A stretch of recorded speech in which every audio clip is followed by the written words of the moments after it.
Hey guys, welcome back to Introduction to Computer Networks at NTU. Today is week 9, episode 17. Normally we have nothing more to say on Wednesday, but we do have one thing we want to talk about before we start today, which is week 10, quiz 27. So we are week 9 now, we're in week 9. But next week we will have a special quiz. Okay, that's quiz 27. So you guys, each team will enter this game that we'll be playing. So maybe we just jump there because I've already posted the quiz there. So it's a game that we'll be playing. It's called The Price is Right. You'll be guessing the price of an item. Okay, as it's very much a consumer goods item. Okay, it can be electronics, it could be shampoo, it could be towels. So each team, okay, will guess the price of such an item. The one that is the closest to the actual price, but not exceeding the actual price, wins the first stage. And the winner of the first stage will get 5 points extra on top of the 5 points limit you'll be receiving. All right. So this is a good opportunity to earn extra points, essentially. And on top of that, the winner of stage 1 will enter stage 2. Okay, the game gets a little bit more complicated here. So within 30 seconds time, okay, the contestants entering stage 2 will be guessing the price until it's exactly right. And in order to do so, Polly will be providing hints. If your guess is lower than the actual price, I would say too low. If the price you guess is higher than the actual price, I would say too high. So given the hints from Polly, you can quickly adjust and guess the next price that you think is closer to the exact price. Okay, and within 30 seconds, hopefully you guess the price right. Yeah, if you manage to do so, Polly, as the announcer, as the host of the game show, will say the price is right. Okay, and winner of stage 2, you guys will win 20 extra points, okay, for winning stage 2. And those who did not get the price exactly right will still win 10 points extra. Okay, so winner of stage 1 will get 5 points. Okay, a loser of stage 2 will still get 10 points. Okay, and if you win and get the price exactly right, 20 points. So that is quiz 27. Now, in order to compete in stage 2, you see that it's very important that you and Polly will interact directly. So the winner of stage 1, for stage 2, you will need to join the Google Meet session. And you don't need to turn on the camera. As long as you can hear me and Polly can hear you, then we'll be able to go on with stage 2. That'll be fine. All right, so now you get the idea. So guys, be prepared. Come early next Tuesday. I think quiz 27 is likely happening Tuesday afternoon. All right. With that said, oh yeah, there are more of you popping up. Oh, good to see you guys. Bo Yuan, Vincent, Qianru, Yuqi, Katie, and Felix. Hey, good morning to you all. And today I will continue to talk about TCP's RDT. Okay, and I think at the very end, like the final quarter, we'll then start another topic called condition control. All right, so be prepared. We'll be done speaking about the reliable data transfer mechanism in TCP. Today we'll continue from yesterday and start introducing the finite state machine of RDT. We're not yet ready to introduce the receiver side, so in this video, okay, you will see the sender side of finite state machine, okay, and you will see again, Polly present the sender side of TCP in finite state machine, and then the Polly use a table, right, to describe the transitions there. Okay, there'll be only just one state. So the table will be listing all the transitions and the actions, okay, corresponding actions each transition will be taking. And from that table, I will show you for the first time the pseudocode okay, of TCP sender. With that, everyone can implement the TCP sender. Okay. Now, in order to introduce the whole sender's finite state machine through 3 stages, this video is a little bit long, 7.5 minutes. So bear with the video again. And here, RDT of TCP. These are the characteristics. First of all, it's pipelined. So we send packets back to back in TCP as well. We could have multiple packets in one flight. And the acknowledgement is cumulative, meaning the sequence number in the ACK indicates all the packets below that up to that number are received correctly. And there's only one retransmission timer for the entire flight of packet. And so when that timer times out, then we retransmit the flight of packets. So up to this point, you will probably guess TCP's RDT looks very much like, yep, GBN, the go back in. Now the slight difference is this. In TCP, the RDT adds a little bit something so to speed up the retransmission. And that is a special condition when the sender sees a certain number of duplicate acts arriving quickly. Yeah, retransmission timeout, that's not wait for that, that's quickly retransmit. Okay, so this is also called the fast retransmission mechanism. So this is something that's a little bit unlike the standard go backend, but implemented in TCP. Right. Next are the finite state machines of the TCPs. To make it simple, let's ignore the dupe act part, okay, the fast transmission part, and let's not talk about the other mechanisms we have not yet discussed that's implemented in TCP. If you are expecting TCP sender looks very much like go backend sender, you're correct. First transition is what? The get call from above transition. Okay, receive data from application. Okay. So in TCP sender, we generate the packet, assign the sequence number to the packet, of course also calculate the checksum, and pass that to the lower layer. So it's essentially the UDT send call. And we check whether the timer has already been started for the flight. If it does, don't do anything. Otherwise, if there's no timer currently running, we're sending a packet, then this must be the send base. Start the timer. And then we increment the next seek num. But in TCP, we are not counting packets, right? If we are counting packets, we add the sequence number by 1 packet. But here, we are counting the bytes. So we are adding the number of bytes in the data in the packet we're sending out. Now, you see here, I'm trying to be a bit lazy. I did not do the window size check, okay? But in TCP sender, there's also a window size. So there should be an if condition here before creating packet to check whether the next seek num, okay, is still within the window limit, of course. And next, this is also a familiar transition. This is the transition when the sender receives an ACK. Well, similar to go backend's transition receiving an ACK, that's extract the sequence number from the ACK packet. Now, the action of TCP sender here is different. Only when the sequence number is larger than the send base, meaning this is a new ACK packet. So the sequence number here is something that has not yet been acknowledged. Then we set the send base to the new sequence number because now acknowledgement is received. Sender should say that that's slide the send base over. All right. Now, if there are currently not yet ACK packets around, then that's restart timer. So we'll be starting the timer for the new send base. If there are no outstanding packets, so if there are no not yet acknowledged packets around, then let's just simply stop the timer. Because this ACK here, acknowledges all the packets that are waiting to be acknowledged. So, hey, looking very simple. That is also saying when y here equals the send base, we do what? Nothing. So if a duplicate ACK is received at the TCP sender, hey, timer does not get restarted, unlike in go backend.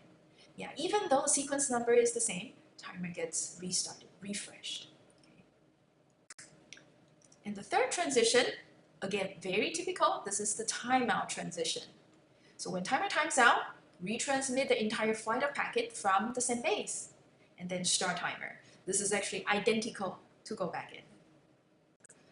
Yeah, in go back and sender, there's actually one more transition, which is doing what? Checking whether the ACK is corrupted or whether the ACK is a NAC. Okay. In those cases, we do nothing. But you see, yeah, when ACK is received, do these. And when the ACK is new, is doing this. So all these other things do nothing. Is just, saying default actions all ignored. Okay, so from now on, if you don't see any other conditions being listed as a transition here, that means they will be just ignored. Now, this is just another way of writing the finite state machine, but in a pseudocode form. So we switch, different events. There's the data received from above case. There's the timeout case. There's also the receiving of an app packet case. So receiving data from app, generate packet, set the sequence number in byte count, and start timer if there's not one yet running. Just to make sure that you set the timeout interval to what? The estimated RTT plus 4 times the deviation of RTT. In timeout here, if it is triggered, then retransmit the whole flight of segments and restart timer. Receiving an ACK, extract ACK number. If the ACK number is new, meaning it's acknowledging something that has not yet been acknowledged previously, then update the same base. So we slide the window over. We restart the timer if there are still un-ACK packets waiting. Otherwise, stop timer. These are the only 3 events. If there are other events occurring not fitting any of these events, ignore.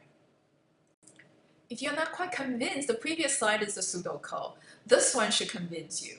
Okay, so what I'm listing here, typing up here, is essentially what the finite state machine is telling. Initialization, and this, it's gonna go forever. It's looping forever, just like every server here, right? Waiting for an event to occur and take the actions correspondingly. It's a switch essentially on the events, and there are 3 different events: getting data from above, timeout, and receiving an ACK. So, from a finite state machine, you can actually convert it to a pseudocode, give this to your programmers, then you get yourself a TCP sender implementation. Right? So, being able to write out from the thinking, from the designing of TCP sender to the finite state machine is essential because, that drawing the finite state machine out of your thinking process is simpler. Okay?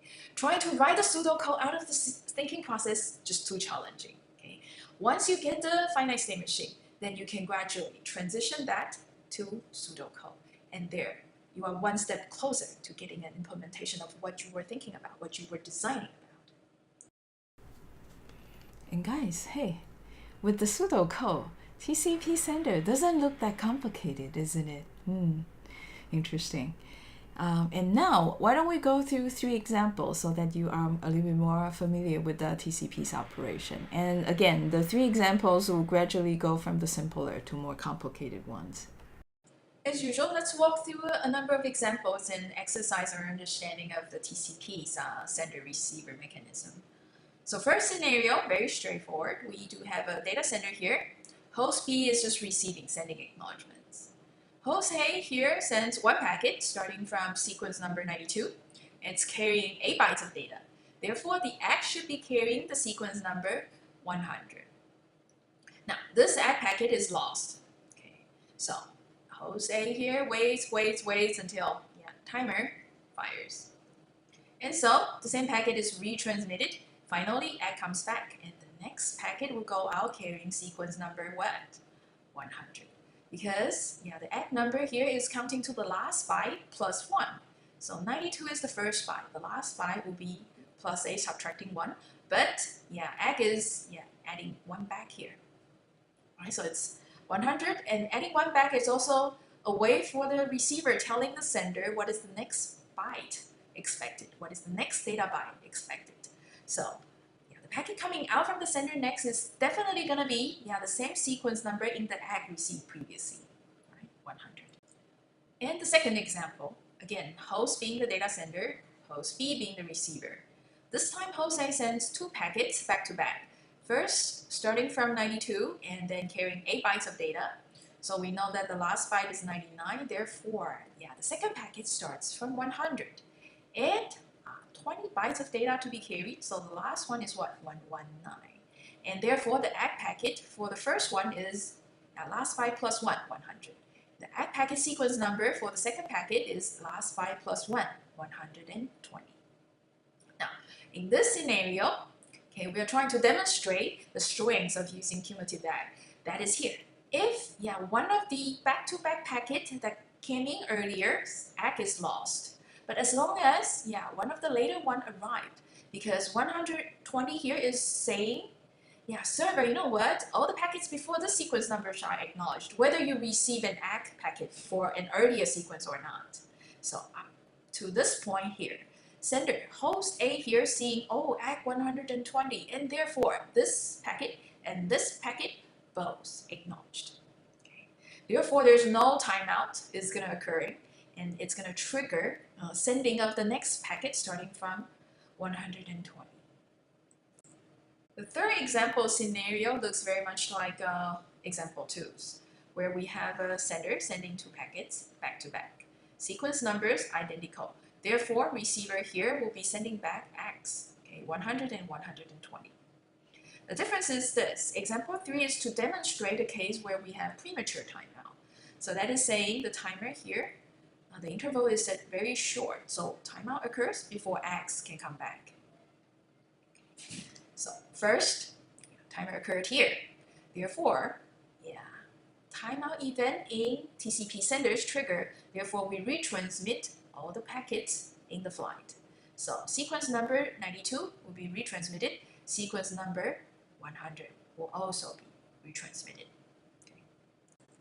Now, ACK 100, ACK 120 will arrive later. Okay. So when ACK 100 arrive at the sender here, Y equal 100, that is the sequence number in the ACK.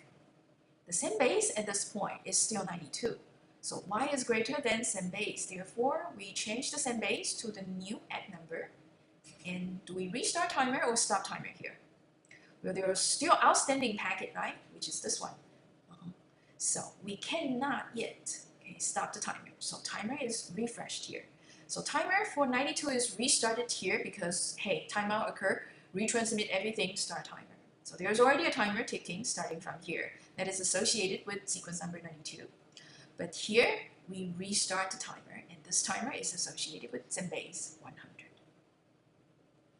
When ACK 120 arrive here, we need to change the send base because it was previously 100, and the Y is 120, bigger than 100, so change the send base, slide the window over. Do we stop timer or restart timer? Well, there's no more outstanding packet because there are no more getting called from above. Okay, so stop timer right here. And the last point to make is this. When this data packet, sequence number 92, arrives at the receiver, receiver is going to see, data byte up to 99 received. But the thing is, the receiver has already received up to 119. So those bytes are extracted and passed up above. So that's not extract 92 to 99 and pass it above again. So this packet will be discarded. And an ACK will be sent back. But what is the ACK sequence number? Well, receiver has already seen up to 119. So what is the next byte expected? 120. Good thing is this, when ACK 120 arrives at the sender, well, Y equal 120, which equals send base. Therefore, this packet is going to be what? Out of any of the 3 transitions, we ignore it. Okay, sender does nothing. The second packet here, with sequence number 100, will also arrive at the receiver, and it's saying that it's receiving from 100 to 119. This is going to be ignored as well because, 100 to 119 bytes have already been passed up to the application layer. So another ACK, 120 is going to be sent back to the sender, and sender is just going to ignore it again. All right, so that was 3 examples showing the simplified RDT, in TCP. Next video, is to give you a not so simplified RDT, because in the third scenario, you see that, in the plot, originally after the timer times out, the timer for 92, base 92 times out, only 1 packet is sent. Okay, when Polly was describing it, I said that, there should be another packet standing there waiting to be sent, right? But you know what, in TCP, after a timeout occur, only 1 packet is allowed. being sent. Okay, so that is in the not so simplified TCP's finite state machine coming up next. In this finite state machine, you will also see where the timeout interval is set, okay, and where the instantaneous RTT is estimated. Okay, so finite state machine of the TCP RTT sender again, but this time relaxed, a little bit more general. And that was example 3. Up until now, the TCP mechanism we were talking about is very, very simplified. Okay, the examples we went through is very much based on the simplified TCP sender. The actual TCP sender is way more complicated. We have not yet talked about possible retransmissions when the TCP sender receives duplicate acknowledgements. We have not yet talked about extra mechanism in TCP's RDT that supports also flow control and congestion control. So these will be coming ahead. But these also, okay, explains in example 3. You'll see in the textbook, the authors will describe it this way. When send base 92 expires, the timer, we only retransmit sequence number 92. But if you recall back and go back in, we will be what? Retransmitting from the smallest sequence number all the way to all packets that have been sent before but not yet acknowledged. So that should include sequence number 100. And that is what I was describing, explaining example 3. The fact in TCP is this. There's something a little bit extra here. When timer for send base 92 expires, the sending window size at the sender there is also reduced to 1. That is saying, when the timer expires, the sender is going to retransmit, but the window size is actually limiting it such that we can only send 1 segment. And 92 is the smallest sequence number, and this is the only packet can be transmitted. And that's why, if you look a little bit careful about the sender's finite state machine we were talking about, and here it is, let's ignore all these other transitions that are not relevant. So we're experiencing a timeout event here. Okay? The description in the finite state machine says this: retransmit not yet act segment with smaller sequence number. Now we read on the actions being taken carefully. You see, this is not in the plural form. So we retransmit just 1 segment and then start the timer for that segment. But this is really odd, right? So this is not really like go back in. This is not really like selective repeat either. This is in fact TCP's reliable data transfer mechanism trying to do a little bit of congestion control. Let's define more precisely what TCP sender does when there is a timeout event. Note that this is no longer the simplified TCP. This one is actually quite realistic considering congestion control. So in that, step number 1, the window size is dropped all the way to 1. As a result, we are only allowed transmitting 1 segment, a smaller sequence number segment. And then we're supposed to start the timer, but the timeout interval is set this way: 2 times the current timeout interval value. Then you go, hey, then what was the current timeout interval? Yeah, the current timeout interval is set here and here. In the transition where we get a call from above, at the transition where we receive an ACK packet from below. So you see the timeout interval are calculated this way. Yeah, this is what all those slides were saying, right? This is the equation we came up with. The average round trip time plus 4 times the deviation of the round trip time. Okay. Now, back to the timeout event. Setting the timeout interval to twice the current value. Oh, wow. We were actually quite conservative here already, isn't it? That is what? Covering 99.99 something % of all these RTT samples. And we are setting the timeout interval to twice that amount. That's way more enough. Why? The fact is this: window size dropping all the way to 1 and timeout interval being twice super conservative are both to address the congestion that's occurring inside the network now. Because when there's a timeout, that is also saying there's no more ACKs coming back. That is probably because data cannot go out. But TCP being a pipelined reliable data transfer protocol, oftentimes we're sending multiple of them out, right? If it's just, a sporadic drop, not due to congestion having consistent drops, then we should still be seeing, maybe a lower number of acts, or maybe seeing some duplicate acts, old acts coming back. Not that we get no acts at all and then eventually run into timeout. Okay, so timeout is TCP's way of saying that, yeah, let's assume now the network is congested. Therefore, let's be very, very friendly to the network. Okay, let's try to slow down. Okay, by reducing the window size, because when the window size is small, you're sending very slowly. Let's also reduce the rate of retransmission, which is to increase the timeout interval. When it's twice that long, then we are retransmitting, the half speed. So both of these extra mechanism is to address congestion, which is to do congestion control.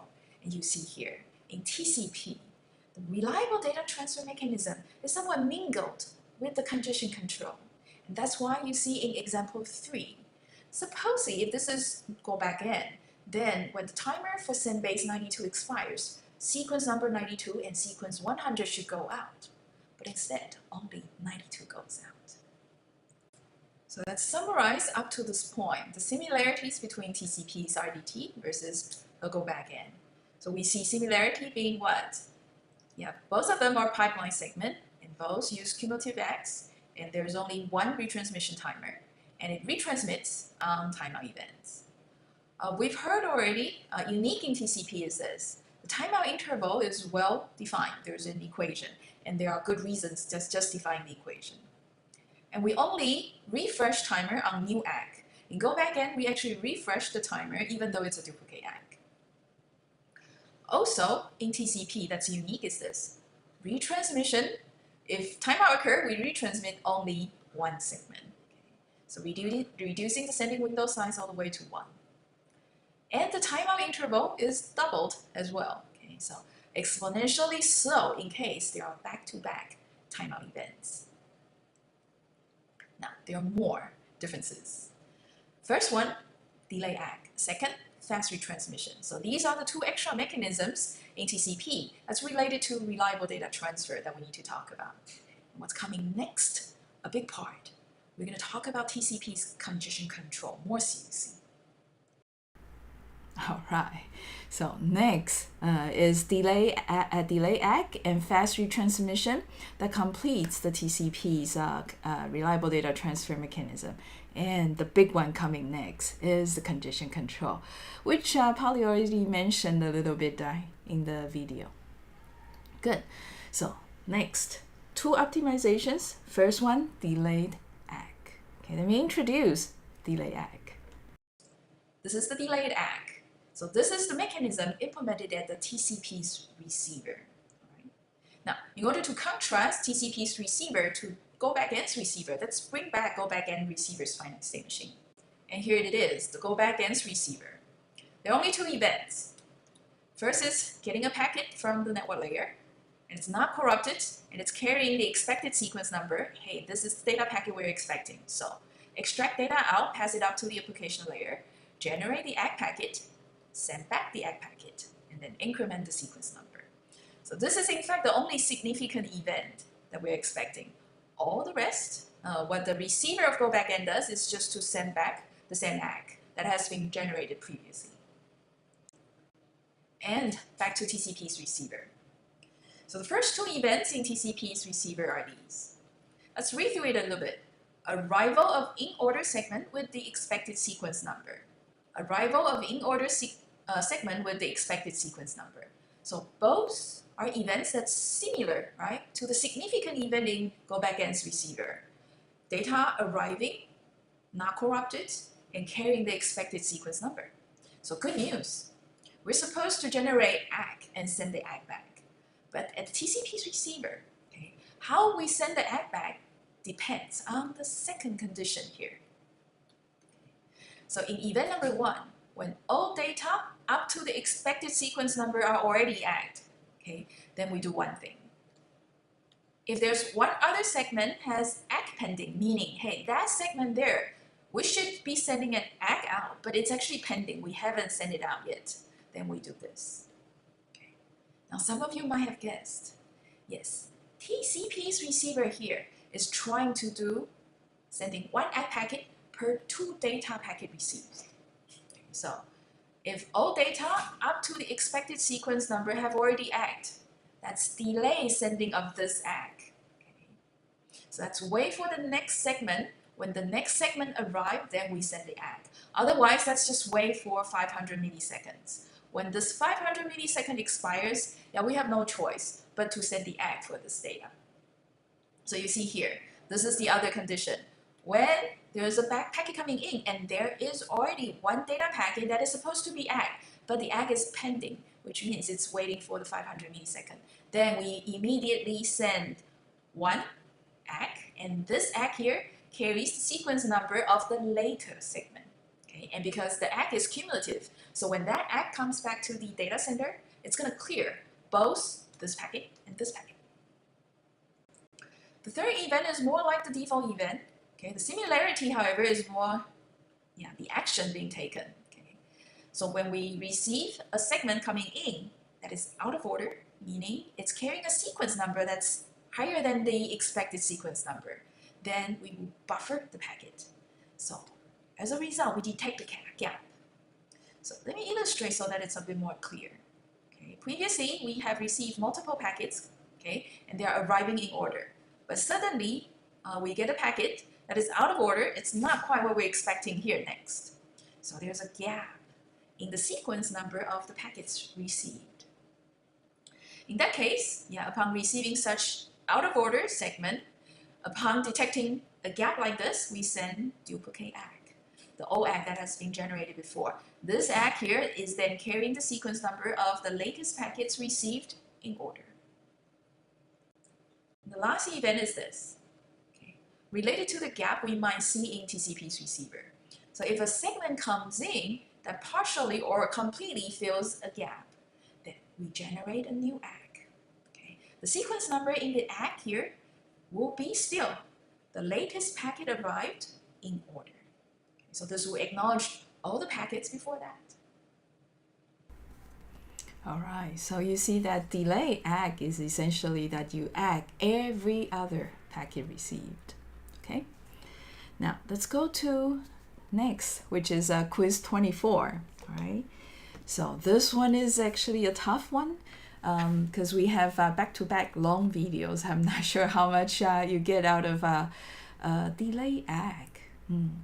So there are actually 4 kinds of conditions or 4 kinds of transitions. Let's see how we can represent that table you just heard on a finite state machine. Okay, good. So Polly is going to introduce TCP receiver with delay ACKs finite state machine next. So the first transition to introduce,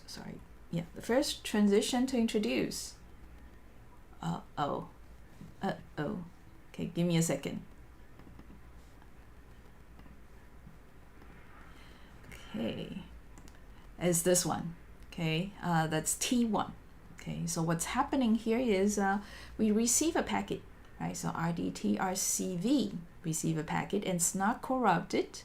It has sequence number, okay, that's expected. Okay, so this is a transition condition that look familiar, right? Just like go back against receiver. What's unusual here in TCP's receiver is that, hey, we have 4 different conditions receiving packets. Okay, so let's check out the rest of the conditions to match. It's not filling a gap. Okay. It's a new ACK and it's not filling a gap. Cool. And there's no ACK pending yet. Okay, so this is a brand new data packet. So we extract data out of the packet, deliver that to the application layer, generate the ACK packet for it. But you know what? This is the first data packet. So we're supposed to delay this ACK. So we start the timer for how long is the delay ACK's delay? 500 milliseconds, right? And then we increment the next expected sequence number, and we go on to do waiting.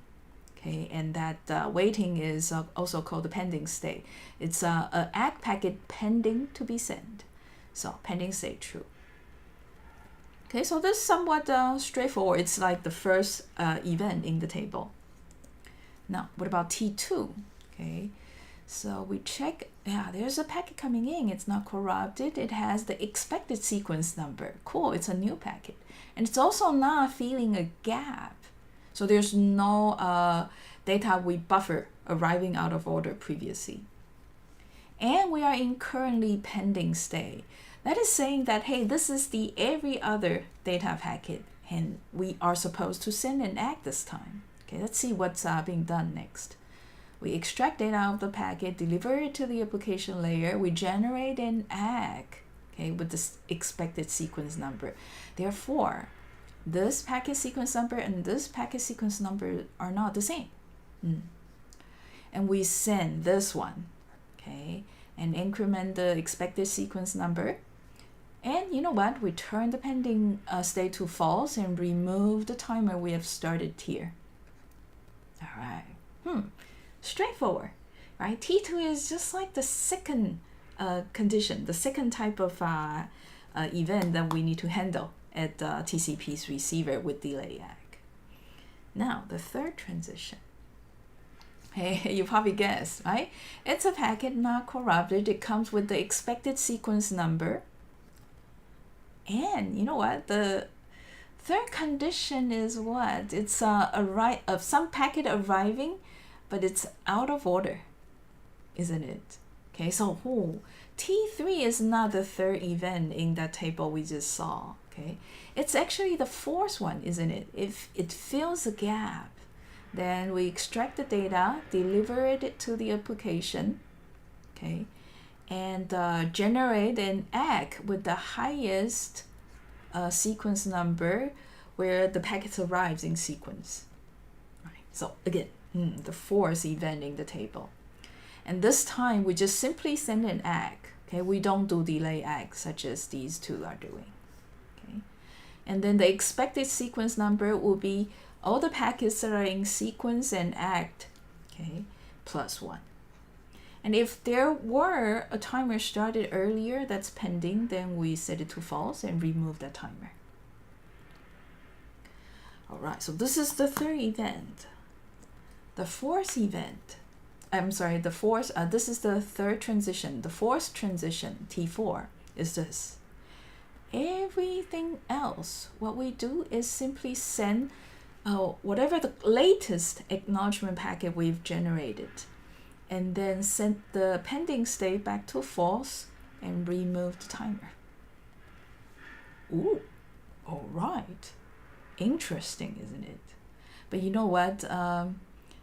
This finite state machine works, okay, for TCP receiver with delay ACK. So what I'm asking here for Q1, so guys, exercise, read this finite state machine more and see if you can tell which transition among T1, T2, T3, T4, which one is delaying ACKs? And how do you tell? Why? Why do you think so? Okay. Q2, as I was describing the finite state machine, you probably get some hints. Q2, which transitions send duplicate ACKs? And why?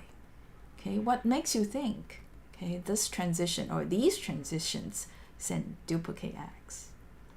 3, which transitions send new ACKs and why? Okay, similarly, why you think this transition or these transitions send new ACK? Okay, this one can be a little bit complicated. Okay, you guys will need to think it through. Chances high you might not get all the questions right the first time, but it's kind of important for you guys to exercise so that you understand the delay ACK mechanism entirely. Okay, so let's go to the score space, guys. You have 4 minutes, and let's see how you guys come up with. So let's start counting. 4 minutes.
Yeah, so let's check out team 6. Okay, hey, Sparrow, cool, being the first one this time. The answer for Q1, T1. It starts a timer, obviously. Yeah, so for Q1, indeed, the answer is T1. Okay, so this is the transition we see there's a timer set, meaning the egg is delayed. And there's no UDT send instruction, right, in T1. So it's obviously the one delaying transmission of the egg. For Q2, T4, it doesn't make an egg before sending one. Very good observation, right? Because for the other three transition, guys, for the other three transitions, okay, so T1, T2, and T3, okay, a new egg was generated in each of these three transitions. Only this one is not generating a new egg. It's like, you know, the egg is already there, ready, okay, and T4 is simply sending a pre-existing egg, okay. So in duplicate egg definitely needs to be a pre-existing egg. Very good observation. And oh, okay, great. Yeah, there are more teams submitting the answer. Now let's check out T3. So it seems that for Q1, T1, Q2, T4, I guess, yeah, for team 3, this seems to be the case. For Q3, I see beginning that your answers diverge,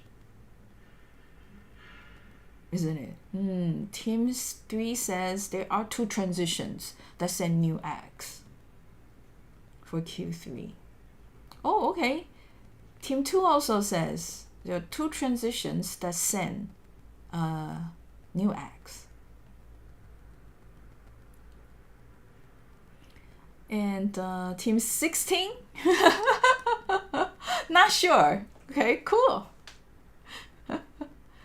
Team 9 says, okay, so for Q1 and Q2, obvious.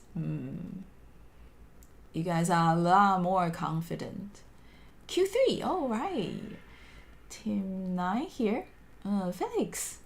Felix says T1, T2, and T3. There are 3 transitions sending new eggs. Interesting. In order segment delay. Okay. I see. So Felix meant that T1 sends a new egg because it generated a new egg. Okay, but it's just that it's delayed. Okay,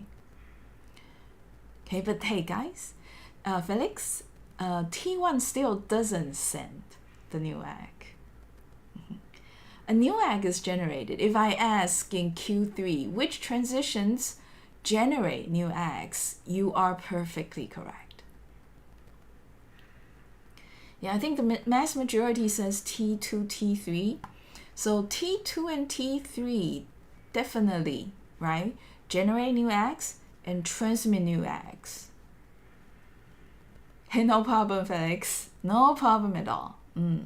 But you see, by saying so, right, other teams or other members of the class see that they might, resonate with you.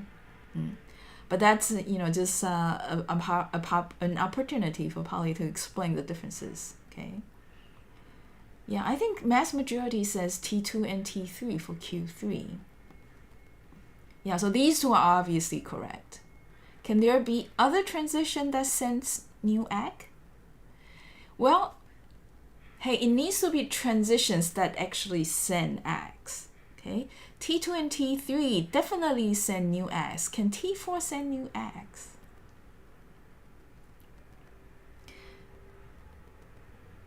I think, Felix, you might have a chance of getting it right. Felix? You see that T1 sets a timer. It did not send that packet yet, right? If the timer expires, this new egg will be sent. But when the timer of T1 expires,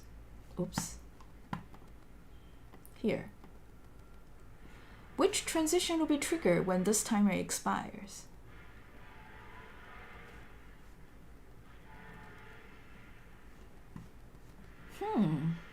Interesting, isn't it?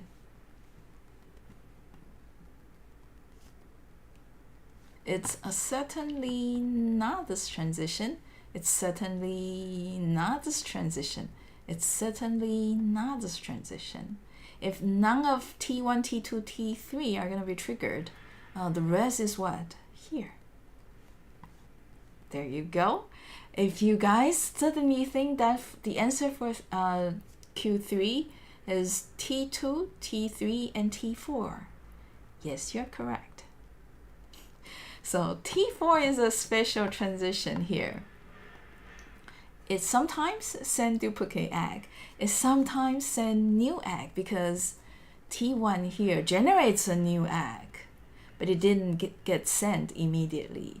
It gets sent only when the timer expires, which also triggered this event. So T4 is actually an aggregation of several potential events, but written in just one transition. Okay. All right, let me see. Okay, so team 6, yeah, make sure you update your solution there. Team 3, make sure that you update your solution there. Yeah, similarly for team 2. Yu Zheng, I guess now you can finally fill your answer for Q3. And of course, Yu Zheng, if you are still not quite sure, feel free to ask and discuss. Okay, good. Guys, the true answer for Q3 is actually T2, T3, and T4. Okay. Let's see if there are teams. Actually, say T2, T3, T4. Then that would okay, Bob here. There you go. This is the wizard. Okay, finally. Covering all the transitions that would be sending new eggs. Okay, good. Now you get a better idea.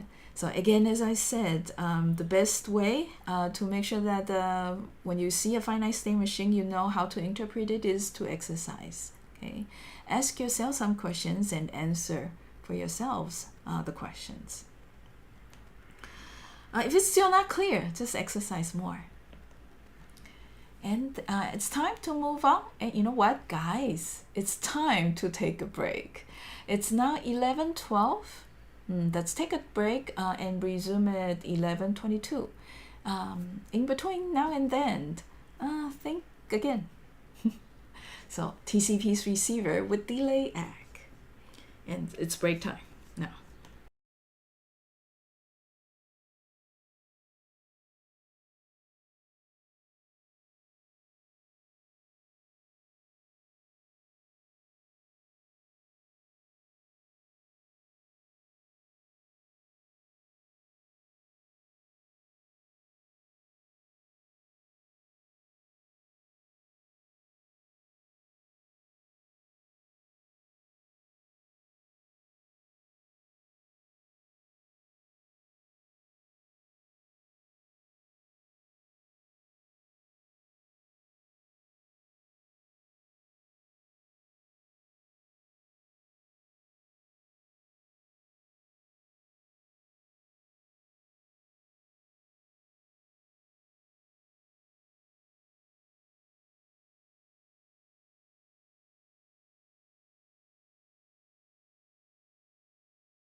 right, welcome back. And we'll move on. Yeah, so there are two optimizations that we see in TCP these days. First is delay act, the second one, fast retransmission. And this one is relatively more straightforward. Okay. Essentially, upon receiving 3 duplicate acknowledgements, retransmit the packet instead of waiting all the way to timeout. Last is the fast retransmission mechanism. In order to explain why we need fast retransmission, let's go back a little bit. When we were describing, when TCP sender experiences a timeout event, it's what? Dropping the window size down to 1 and setting the timeout interval to twice the current value. Okay? Because TCP sender, they actually consider a timeout event being network being congested. Now this is very reasonable when there is a congestion. TCP sender here being a pipeline RDT sends often segments back to back into the network, hitting the congestion point. Router there, buffer full, no more space. All these packets arriving back to back gets dropped. Receiver won't be sending any acts coming back. Sender has nothing to do but to what? Take the timer that started when we send the train of packets out. And so eventually, timer expires, timeout event triggered, and therefore we slow down very drastically. Okay. So congestion, and we slow the sender down drastically, makes sense. But what if the packets go out did not hit congestion point, okay? And we just have a random loss packet in the middle of it? What does the receiver do there? Yeah, it's going to get packet in order, and then a random loss. All the subsequent packet arriving out of order are going to generate duplicate acts coming back to the sender. If you recall TCP sender, when there are duplicate acts, what do? We ignore. So sender there will still take the timer and have a timeout event eventually. And we are still what? Reducing the window size to 1 and set the timeout interval to twice the current value. That's overdoing it, isn't it? And that's why we have the fast retransmission mechanism. Because if we see multiple duplicate acts, and when there's a higher number of them, then you will probably guess there is a random drop right before the duplicate acts, okay? Or at the first unact segment. So that is exactly what TCP fast retransmission is doing. When sender receives multiple acts for the same data, to be more precise, it's triple duplicate acts. Then we resend the unact segment with the smallest sequence number because this is very likely the lost packet there. Okay. So then we don't have the timeout interval being long problem, right? Because we'll be waiting a long time to retransmit just this sporadic loss. Okay? And this is to exploit the characteristic of TCP being also pipeline. We send back-to-back segments. In case of sporadic loss, non-persistent loss, we could observe number of duplicate acts coming back to the sender and resend the packet real quick without waiting for too long. And this example illustrates triple duplicate acts. Host A here is the data sender, host B here is the receiver. So window size warrants that we send 5 packets in one train. Let's say packet number 2, sequence number 100 is lost. Then this is going to generate ACK for sequence number 100. But this one is lost, so it's not going to generate anything. All these subsequent packets, it's going to just, trigger the receiver to send the same ACK back to back. So sender here receives the first ACK for 100. And this is the first duplicate ACK, second duplicate ACK, the third duplicate ACK. And this is when we begin retransmitting the first, the smallest sequence number that is unact. And so TCP sender's pseudocode needs to be modified. And the only part needs to be modified is this event, when we receive an ACK packet from below. Okay. First of all, we extract the sequence number in the ACK packet. And this is the case when the ACK packet is new. And this is the other case when the ACK packet is not new. So in here you see, we increment the count of duplicate ACKs. Okay. For each duplicate ACK, we increment this by 1. When the count for duplicate ACK is exactly 3, then we resend the segment. So this is fast retransmission of a lost packet. And then of course, drop the count back to 0. This is the last slide to summarize TCP's RDT. TCP's RDT is essentially go back in, so the base is go back in. But TCP being something that we actually need to implement and seeing running, defines very clearly the equation to derive timeout interval. TCP is also a little bit more performance conscious, so timer will only get refreshed when there is a new ACK. When there's a duplicate ACK, timer does not get refreshed anymore, unlike in go back in. TCP there is also not only doing reliable data transfer, it also does congestion control, flow control, and everything else. Therefore, we see when there's a timeout, the retransmission window is only dropped to 1, and the timeout interval could be doubled. More unique in TCP RVs. TCP receiver here is also trying to reduce the effort of sending ACKs. TCP receiver here also tries to buffer that arrives out of order. So memory is required as well as the TCP receiver, unlike the go back in receiver. TCP implements also fast retransmission, so for certain patterns of loss, we get to recover faster instead of waiting always for a timeout. All right, so that was TCP's sender, receiver, finite state machines, essentially the whole mechanism. Now there are two more topics we need to talk about related to TCP's RDT, flow management and connection management. Okay, so flow management is related to setting of the window size. And that takes us to the flow control of TCP. Allow me to explain. Okay, so this is again the protocol stack. This is the application layer, transport layer, and the network layer. And packet is coming in from below like this. So network layer is going to pass the segment to the TCP receiver right here. Okay. If everything is okay, TCP receiver is going to extract data and pass it further up. Okay. What's going on really in the implementation in the operating system is this. That data does not go directly to the application layer process. There's this place here called the receiver buffer. So the packet being extracted is actually temporarily stored here, okay, waiting for the application layer process to fetch it. So the application layer process is going to remove data from the receiver buffer. Okay. Just like the TCP receiver here is going to push more data into the receiver buffer. Okay. And TCP flow control is needed when the application is drawing data slower than TCP receiver there, delivering data up.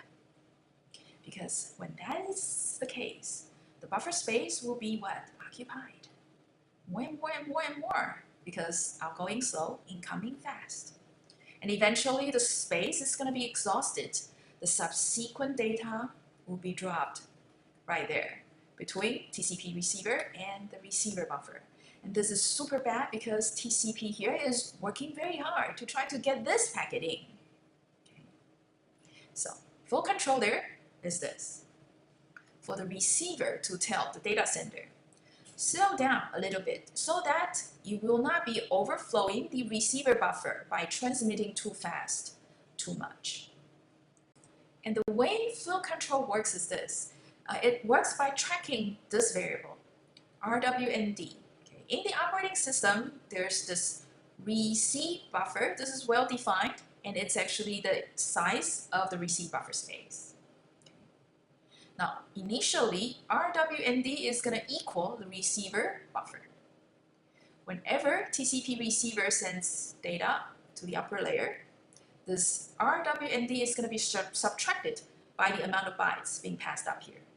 Whenever the application layer process is drawing data out of the buffer, the RWND is going to be incremented by the number of bytes there. So RWND is essentially tracking this, the free buffer space.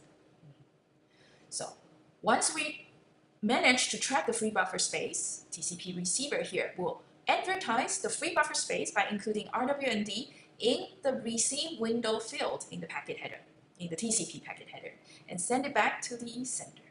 And that's when sender knows it needs to limit its sending window so that it's smaller than RWND. So you see here at the sender side, the sending window not only is limited by the congestion control mechanism, but also by flow control mechanisms, RWND.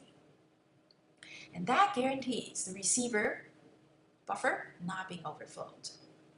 So we see buffer here. In most of operating systems, when you create a socket, it's set default to 4096. But most of the modern operating systems these days would actually give you different receive buffer space by default. If there's more space, then this is potentially higher.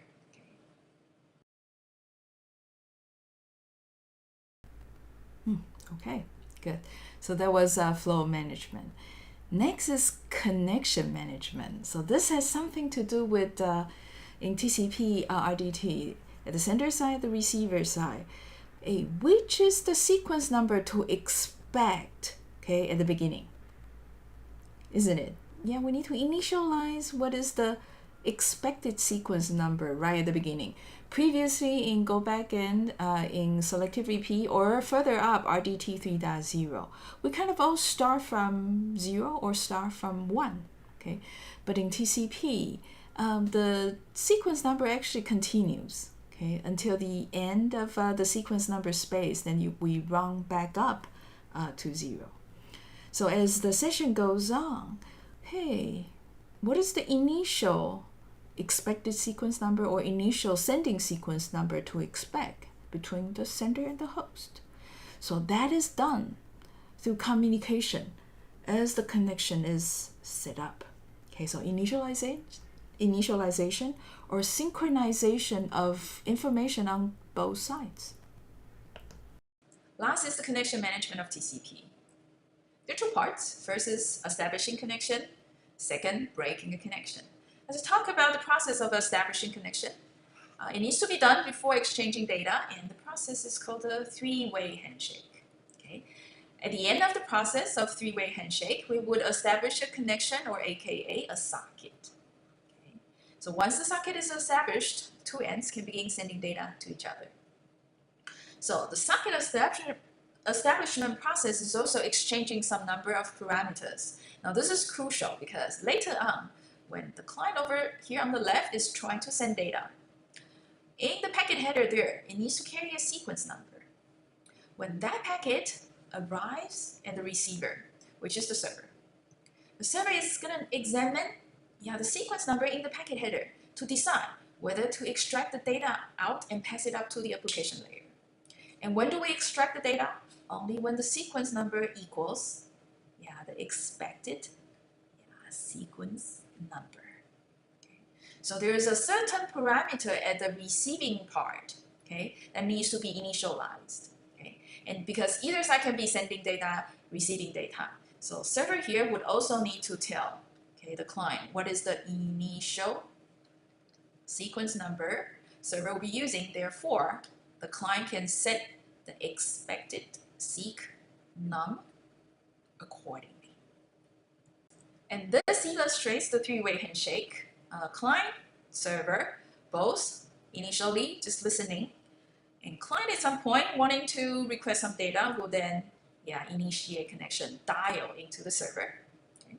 So it's gonna choose initial sequence number to tell the receiving of the request messages.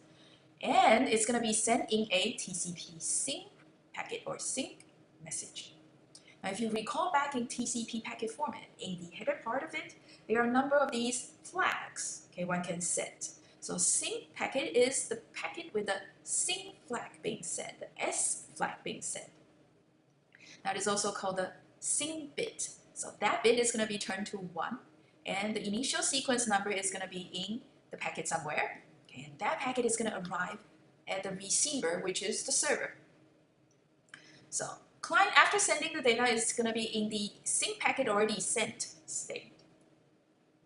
Now the server will then in the sync received state. So server here will be doing two things. First, send back an ACK, right, to tell the sender of the sync packet that the sync packet is received. Okay, so sync ACK is such a packet. That is to ACK receiving the sync packet.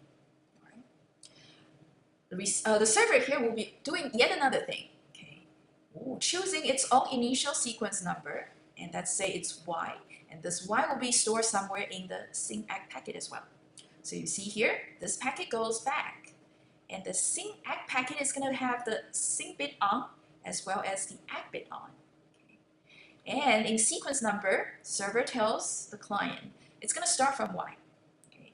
And this being an ACK packet is going to tell the sender of the sync packet that, hey, the next one I'm expecting is X plus 1. All right, so next seek num is already set to X plus 1.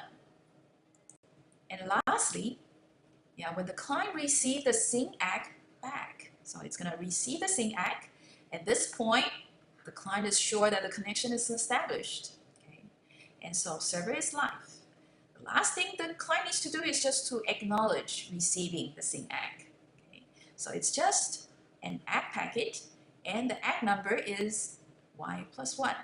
Because this guy here observing the initial sequence number of the server is Y, then therefore the next seek num is set to Y plus 1.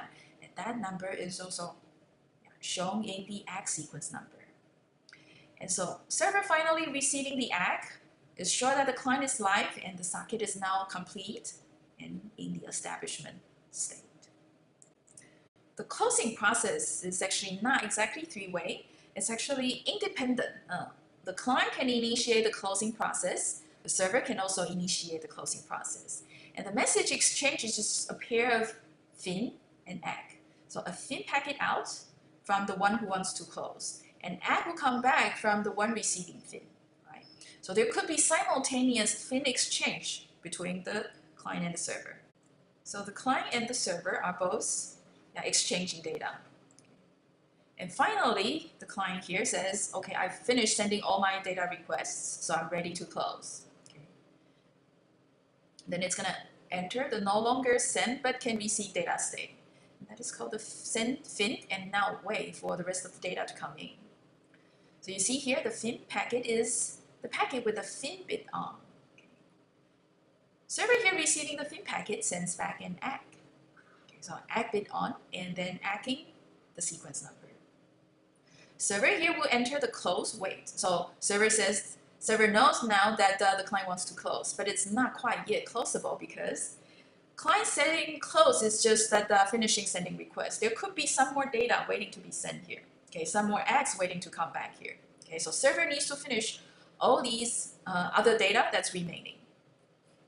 But client here receiving the ACK for the fin is pretty much done and just waiting for the server to say everything is already sent, so you're okay. So finally, server says, done with all the data. Okay, so sending fin. Client here is receiving the fin, sends back the ACK. Okay, saying, good, that's close. Server can now close safely, no problem. But client here needs to wait 2 maximum segment lifetime before it can really close. And this maximum segment lifetime is usually 60 seconds long. Can you guess why? Why the client needs to stay so long until it can really close the connection? Okay, guess why? The client needs to wait so long before closing. But let's take that off class. Next is quiz 25. So I'm not sure if you're following the connection setup and the connection teardown process. But here's an example in quiz 25 that gives you a whole connection, a view of the whole connection. So in this example, again, we have one host and another host, and they're exchanging something. So at the beginning, host is the client. Host A is the client, establishing connection, initiating the connection. Okay, therefore a sync packet is sent towards the server. Server then will return, answer that initiation process, and therefore send back a sync ACK, isn't it? And hey, the client here says, okay, connection established right at this point. And then, you know what, a client here has something to request and therefore immediately sends a request message. Therefore, you see some number of bytes here in the follow-up packet. But you see, this packet is complex in a way that it's carrying data from the client, but it's also acting as the ACK, of the SYN ACK packet, right? A three-way handshake completes right at this point. And so host B says here, connection established. And right after that, receiving a request, therefore, host B here as server respond to that request. And therefore, we see 200 bytes of reply here going back to the client. All right, and hey, this is a simple example, simple communication. Client here just have one request, and I get the response already, therefore, go on, close the connection. Okay, so tear down. The fin is sent, and the ACK is set also. You know what? This packet is also acting as the ACK of the response message. You see, in a real TCP connection, the role of a packet is oftentimes dual. Sending of data, sending of signal, or acting of data, acting of signal, and in many cases, both as data and as ACKs. Okay, and it's modulated on the same packet. Okay, so in those cases, you see fin bit on, ACK bit also on. All right, so that fin packets will arrive here. The server here will send back a response to that ACK bit, to the SYN bit. Okay, so this is the fin bit packet, and this is the ACK to the fin packet. At this point, connection is off. Down. If it doesn't wait for 60 seconds delay, then at this point, the connection is down. Okay. What about server? Server has not yet sent the fin. Yeah, it can happen anytime afterwards. Okay, but there's not gonna be a ACK for that fin coming back. Okay, or hey, when the client is waiting for the 60 seconds, the fin coming from the server is here, and therefore the client can still reply to the fin packet. So maybe that's one of the reasons that the client here, after sending or receiving the ACK of the fin, will still need to wait for some time. Okay, so this quiz also give you a sense why the receiver of the fin ACK will still need to wait for some time, because it's the closing process is asynchronous. Good. All right, so let's go to the discourse space. This one should be straightforward if you, yeah, so as Polly was explaining, yeah, it's straightforward, again, as I said. Yeah, so you probably know the answer already. So that's not take more time to wait, and go on and check out you guys' solution. So 97 is A97. Okay, so the SYN packet sequence number is 96, right? And therefore, the expected sequence number here, right, is 96 plus 1, 97. Therefore, the ACK going back needs to be 97. Therefore, the sender here will know that the sequence number of the first data packet will need to be 97. So the ACK number here, A, will need to be 96 plus 1. So yes, 97 is correct.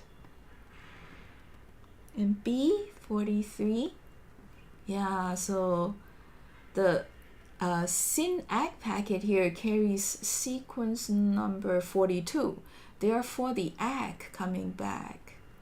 Yeah, so C is 42 plus 3, plus 1, therefore 43. Very good. What about C? C is the ACK. So maybe it would be easier, because it would be, larger here. What about C? C is to ACK this packet, right? C is the ACK sequence number for this data packet. And so it should be A plus 20. And A is, we know already, 97 plus 20, 117. Let's see. Did you guys all have 117? Oh, great. Yeah, guys, team 23 is actually offering a detailed solution, which is great. Okay, so let's go back to the score space. Now you get the idea. D is the egg for the response message. Therefore, it should be B plus 200. That is 43 plus 200, 243. Okay, and E is the egg of the fin packet, and fin packet sequence number is C, which is 117 plus 1, 118. All right, all good, very good.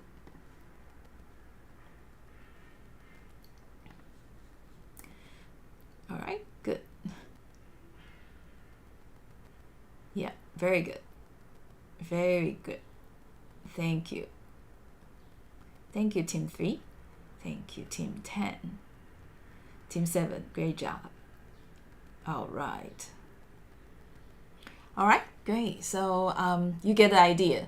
Okay, the establishment and teardown process. And the sequence number, the egg sequence number is a little bit tricky, even though there's no data in the sing egg packet, but the egg sequence number needs to be added by 1. All right, so with that said, we now move on to the second most important function in the transport layer, the congestion control. Okay, first video here is just to give you an overview. Principles of congestion control. Now, the section title sounded a bit like we're going to talk about these general mechanisms to do congestion control. Well, but no, in 3.6, what we're going to talk about mainly are what's causing the congestions to occur. What is so bad about having these congestions? So hopefully from the discussion, you see a little bit the nature of congestion and the design elements of doing congestion control. Congestion is this thing, having too many sources sending too much data too fast into the network. And by network here, I actually meant the core of the internet. Right? So congestion here sounds a little bit also like the problem we see in TCP, such that we need flow control. The situation there is that the TCP source sending too much data too fast into the receiver buffer. So the congestion there occurs at the receiver. And the resources that's being exhausted is the receiver's buffer space. Now, when we're talking about network congestion, congestion is occurring here, routers. And these are the machines that are in the core of the internet. And the resources that we are exhausting there when congestion occurring are these, the buffer space. So router buffer is the resource that we're trying to handle. Now, when we are all sending data into the core of the internet, you see that these buffer space can quickly be exhausted. If not, hey, we will have to wait a long time, or these packets will have to wait a long time, right, until they get served. So what's bad about having congestion is this. We see packet loss when the buffer overflows, or long delays when there are lots of packets waiting there to be served. Congestion there is one of the top problems in computer networks, just like reliable data transfer, and probably a little bit more serious than reliable data transfer these days. Coming ahead is a series of these scenarios, growingly more general, and hopefully by the end of the discussion, you see congestion is something that's really bad. You could invest a lot of time, a lot of resource, but you ended up having nothing. All right, so next we're gonna go through 3 scenarios. One by one gets more general, and you will see that the delay and packet loss can get really worse, such that even though you work hard, you don't necessarily get reward in proportion to how much you work. And sometimes the more you work, the less you get. So that is how bad congestion is. It's not that you set out to do more, then you always earn more. Now let's start from scenario 1. Scenario 1 is to show you that in this very, very ideal case where we have infinite buffer in the routers in the middle of the network, even with such an ideal case, we will still see delay. Scenario 1 is this. Okay, you see here, we have two senders, host A and host B, two receivers. Okay, so two servers receiving requests, I suppose. So two senders, two receivers. And we do have a link in the middle. The capacity is what? R. And there's a router on the link and carries infinite amount of buffer space. Cool. So what that means is that there are no packet drops, because it just takes a long time for the packet to go, but they are never dropped because we have infinite amount of buffers.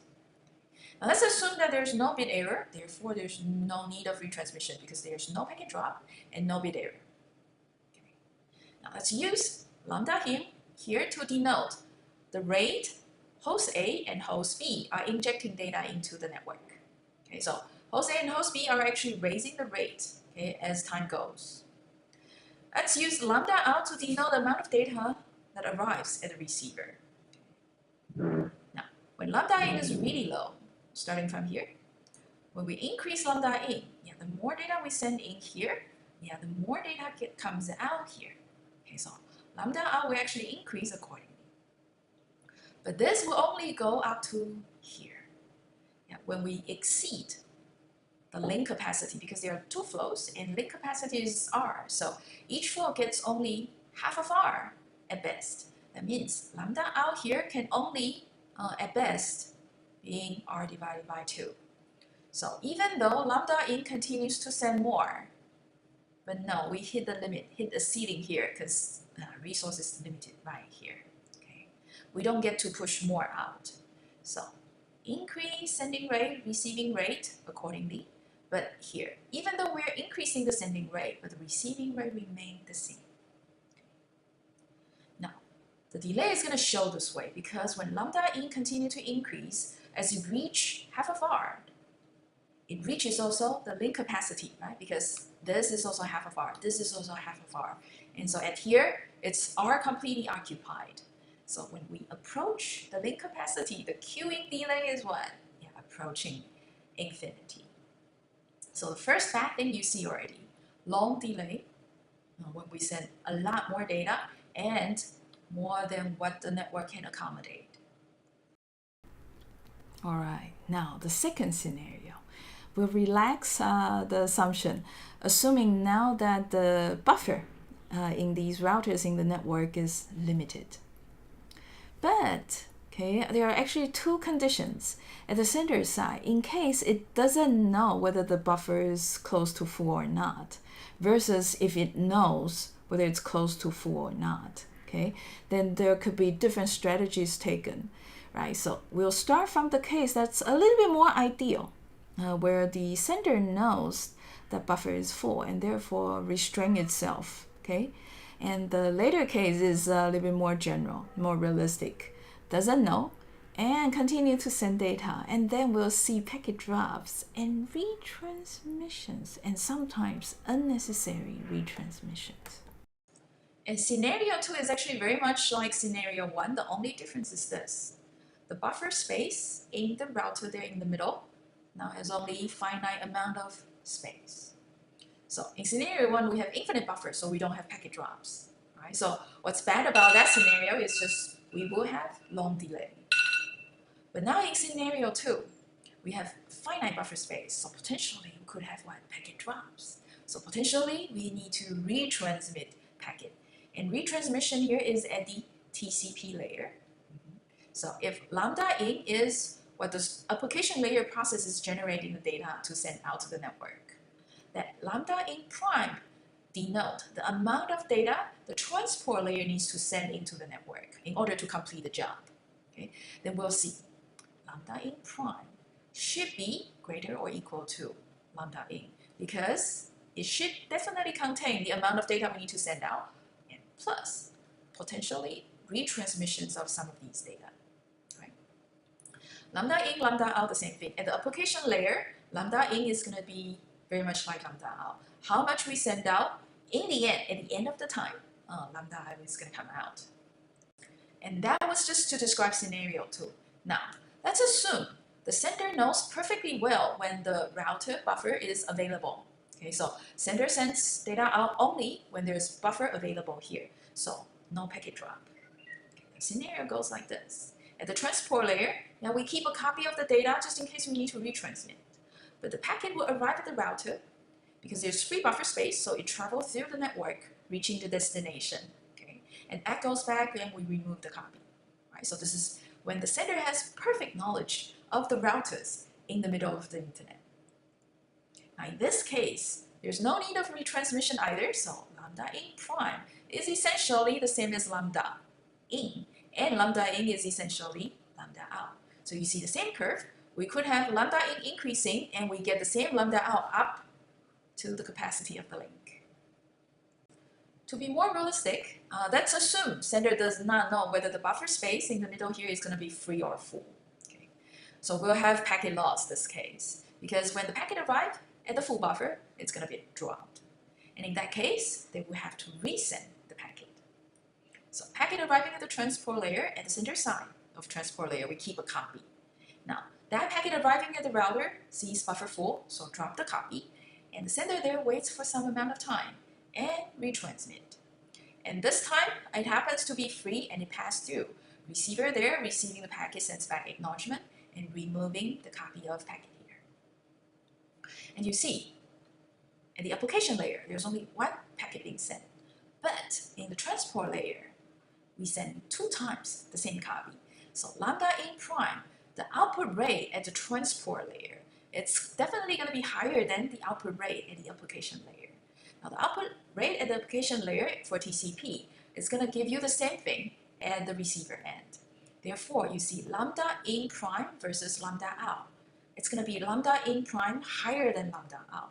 So in the end, even though the lambda in reaches its capacity, half of R, okay, but we don't get exactly half of R out here, because some of these half of R is going to be used for retransmission. So this margin here, unfortunately, is used for retransmission. So the actual amount of data coming out, less than half of R. And you see here, the bad thing, number 2, we have retransmissions when there is congestion here. To make it even more realistic, we know earlier when the buffer is full, the packet can be lost. The thing is that at the sender side, in order to detect if there's a buffer full, if there's a packet loss, we set up timer as well. Okay, so these timer can go out prematurely and therefore sending copies while we don't really need it. So it's illustrated by the animation here. Data coming from the application layer process, we keep a copy at the transport layer sender just in case we need to retransmit. Now let's assume that the buffer is free, but in case the timer is too short, we time out prematurely. We ended up sending 2 copies of data here, okay? While only one copy of it will be arriving at the application layer. So lambda out remain the same as lambda in, but we see here, the lambda in prime, this is going to be higher than the lambda in prime in the previous assumption, where we do not assume the timer can go out prematurely. So the performance of lambda out here as lambda in prime increases is going to go slightly worse. The margin here is going to be bigger because what? Lambda in prime here, we need to take into account the retransmissions. Now we also need to take into account the duplicates that are not really necessary. So we see delay being bad, retransmission being bad, and what's even worse is that we could have unnecessary retransmission. Now if you think about it, congestion, we see that having packet loss, having delay, not good.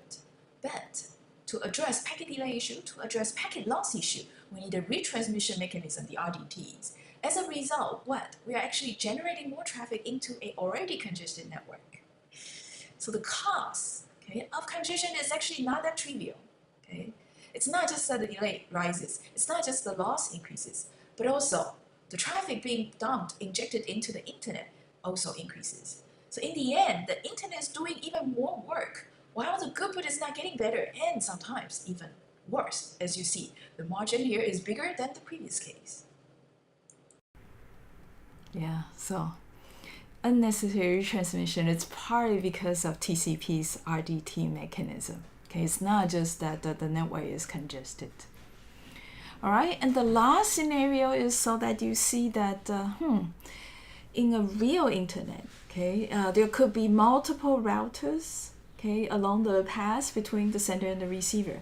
And there could be other cross traffics interacting with this connection that we're sending data.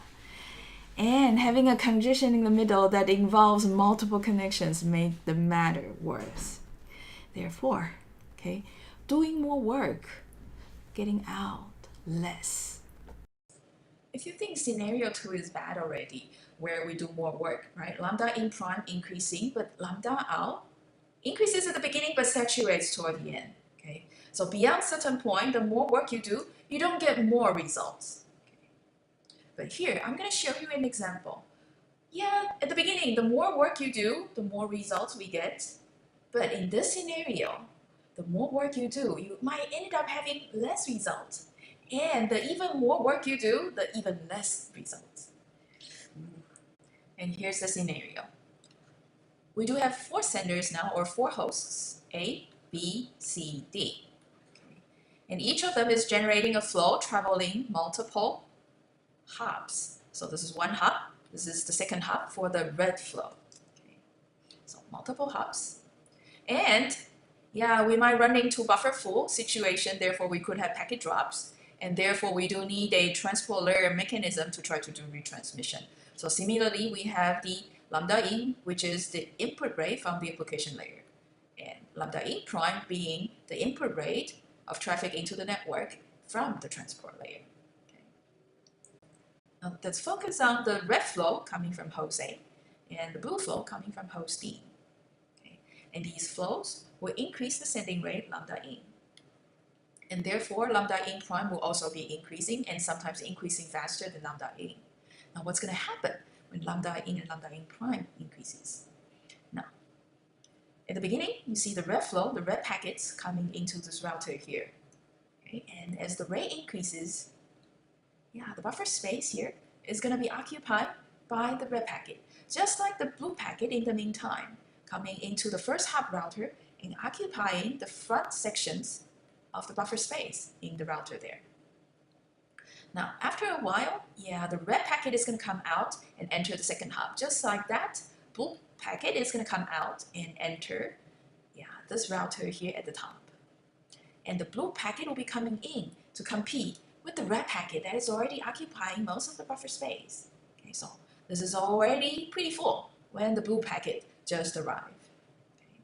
And as the lambda in increases as well, as they both approach a half of R, you see this. The buffer space is going to be very full and quickly.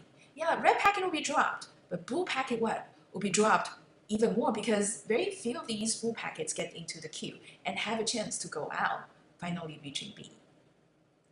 So as lambda in prime increases, the arriving blue packets at the upper queue here, most of them get dropped, and therefore the throughput very small. So you see right there in scenario 3, the blue flow, right, when lambda in or lambda in prime is small, right, when the network is not saturated, when the buffer does not overflow, then the more work we do, yeah, the more output we get. But as it approaches half of R, yeah, we see blue flows, blue packets gets dropped a lot. So originally, not so bad, but in the end, when buffer flow could occur here, blue packet gets very little chance of coming through, and the throughput is going to be even lower, okay, than when the lambda in here is small, okay? Really bad. So that is another cause of the congestion. Because what? The bandwidth that is transmitting these packets when they're traveling upstream, okay, it's all wasted. The amount of waste is actually not quite comparable to retransmission or unnecessary retransmission. Those are probably very small. Therefore, in the lambda in and lambda out plot we saw earlier, the margin is very small. But here, the upstream bandwidth, those are all wasted. Okay, so the amount of resources we are wasting here could be very high. Okay, so the hidden cost here, waste of all these upstream bandwidth resource, and this is a big cost. So, message here, congestion, really, really bad. But what can we do about it? All right, so we'll talk about how we can do about it next week. And this is the perfect time to say goodbye. And so quiz 26, originally Polly has planned to cover this week, we'll delay that to next week because quiz 26 goes well, introducing the two general approaches of doing condition control. Okay, good. With that said, I say goodbye. I see you next week.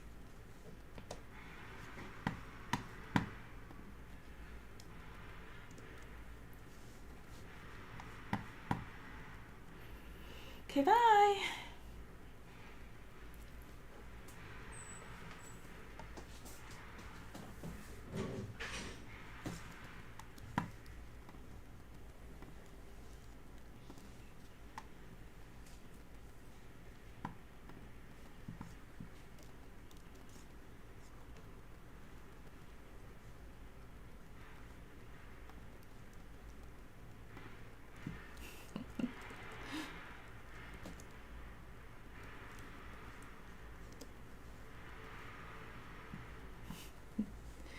Oh. Okay, bye.